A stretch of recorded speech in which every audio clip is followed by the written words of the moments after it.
বানাইছো? না, এটা কেনা, মামুনির এটা। হ্যাঁ মামুনির। হ্যাঁ।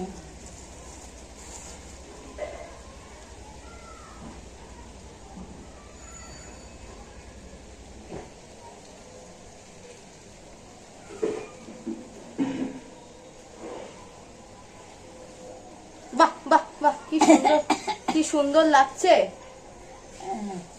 দেখবে?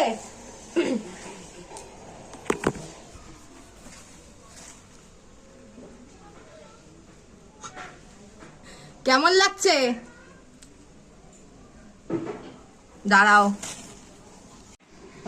মাথায় ফুল না, দেখতে পাচ্ছ না? তাহলে একটুখানি, এইবার দেখতে পাচ্ছ? হ্যাঁ। কেমন লাগছে? বাবা, তোমার সামনে তো আমাকে কি বিচ্ছিরি লাগছে দেখতে। কেন? তুমি হচ্ছে ফুলটুসি, তুমি আমার ফুলটুসি, তুমি আমার বুড়ি ঠাম্মা, তুমি আমার ছোট ঠাম্মা, তুমি আমার 5টা না 10টা না একটা মাত্র ঠাম্মা। ফুলটা গুজে কেমন লাগছে? ভালো লাগছে? হ্যাঁ। একটা ছবি তুলি।